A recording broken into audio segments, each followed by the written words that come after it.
Good evening. Breach bail, 12 months jail. The Premier has announced his tougher bail laws will lock up more adults and children as young as 10. But punishment might not be swift. Dangerous repeat offenders could remain free until they're convicted. Frustrated with a revolving door. I'd rather have more crooks in a cell and less in your lounge room. The Premier says his bail reforms will be the toughest in the country. There will be a standalone offence. There will be a minimum mandatory period of 1 year in jail. The crackdown will apply to children and adults. Russell Field believes it's a crucial step after his family became victims when a teenager got behind the wheel of a stolen car 5 years ago. The youth out on bail took the lives of my son Matt, his partner Kate, and my unborn grandson Miles. Government data shows more than 5,000 adults and 800 children committed adult crime, adult time offences while on bail in the last year. Youth detention centres are already crowded, leaving 57 young people in adult watch houses. We've seen minimum mandatory sentencing in the United States for decades in a number of jurisdictions. What we know is that it has not reduced crime rates. The government is yet to release all of the details about the sweeping changes. It's going to be fantastic. Regional Queensland fought for this. They make things on the fly. They don't provide the detail. The government has also been grilled about how it will help protect victims of domestic and family violence. Can the Premier advise why $40 million less domestic and family violence funding was provided? All of us must stand and do better and tell the truth about funding. We're committed to delivering upon the reforms that have been called upon by victim advocates.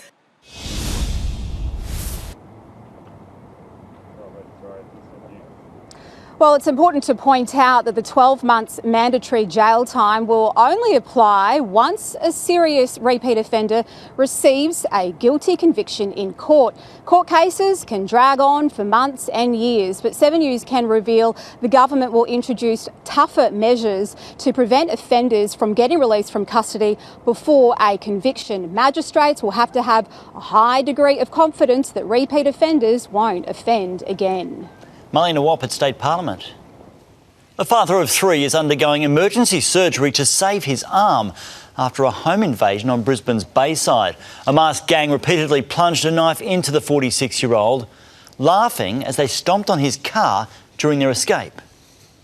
Corey Connerty was asleep in his Victoria Point home when four armed intruders forced their way in early this morning. Bang, bang, bang, going in the front door was unbelievable. It was just like an explosion. With no warning, nowhere to go, the 46-year-old had to put up a fight. But you just hear him yelling and carrying on. Stabbed again and again, he suffered a deep cut to his arm, his thumb almost severed. But the attackers weren't done there, stomping on his car and slashing through the rear windscreen as they made a run for it. They were laughing their heads off. They thought it was a big joke. Corey was rushed to hospital in a critical but stable condition. His family now by his side as surgeons battle to save his life and limb. Police say they're treating this attack as targeted. 7 News understands it's not the first time officers have been called to this home. Neighbours, including 83-year-old Fred Sutton, say there are often problems on the street. There's been off and on over the years, you know. You're by yourself and you see this sort of thing going on, you get worried, you know. Corey's family says he's a great fella and lots of fun. Exactly why he was singled out is still a mystery, with those responsible on the run. Michael Hammond, 7 News. A former police officer who once protected a Queensland Premier has given some explosive evidence at the inquiry into the troubled CFMEU. Georgia Holland joins us. Georgia, he claims his dog was poisoned. It is quite extraordinary, Katrina. Max Grant Killen was hired to provide security services at the Centenary Bridge upgrade project in April 2024 due to an ongoing dispute between the CFMEU and contractor BMD. A month into into the job, he discovered a tracking device under his car. He also believes his dog was poisoned by baited meat dropped from a drone that was spotted above his house. Chairman of BMD Mick Power also had his dog poisoned. The inquiry hearing the escalating intimidation was part of a well-funded and targeted campaign against the construction giant. Ultimately gave rise to the need for us to put in place additional security to support our directors and allay the concerns of them and their wives and families, obviously, who were equally concerned that we were being targeted in our homes.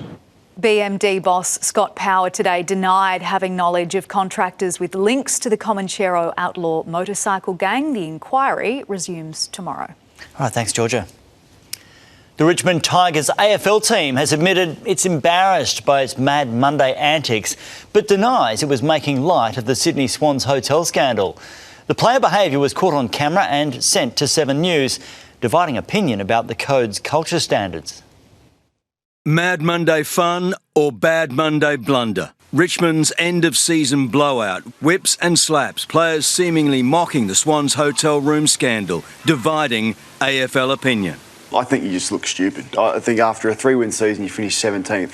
You're there with your top off, carrying on like a fool. They've gone to an hour away. They haven't dressed up. They're just having a drink. They'd booked a remote pub 70 kilometres away, a private function. The video supplied. From the pub, we could not speak more highly of the way they conducted themselves. A few quiet beers, nothing wrong with that. They seemed nice. They just seemed like they're having fun. Nothing wrong. But women's advocates saying there's no humour mocking an alleged sexual assault. We know that sporting culture can very easily foster an environment where women are dehumanised and violence against them celebrated. The club late this afternoon, though, released a statement. While they admitted embarrassment, they were absolutely adamant they were neither referencing or making light of the Swans scandal. That, as the Swans assistant coach was today officially named Essendon head coach. The team Sydney beat just hours before the scandal erupted. Just shocked, absolutely shocked. Mark McVeigh, confident the Swans' dramas wouldn't follow. I'm big on the values, I'm big on the culture around the club. Chris Reason, 7 News. It's a sacred part of our history and the foundation of the Anzac legend. But now the Gallipoli campaign is also a video game. It puts players in the famous trenches, and while it is the first of its kind, it's raising some difficult questions for those charged with honouring our diggers' legacy. Australia's most lauded military battle captured on film. These the only known moving pictures from Gallipoli. Now Gallipoli on PlayStation and Xbox.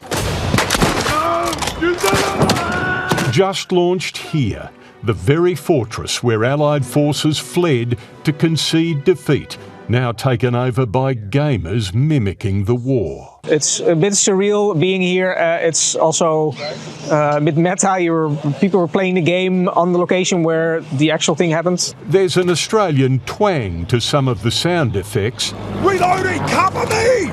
And game maker Blackmill has released a Turkish version called Çanakkale, as the Turks know their epic victory. If it tells the true story of Gallipoli, yeah, I think so.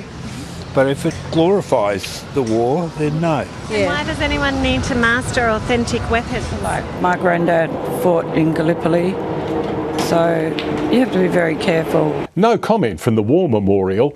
The RSL not critical in its response to 7 News, but no praise either. The game had not been brought to our attention. We encourage anyone engaging with this to do so thoughtfully, with respect. For all the energy in this new take on Gallipoli, some will likely still look to the original.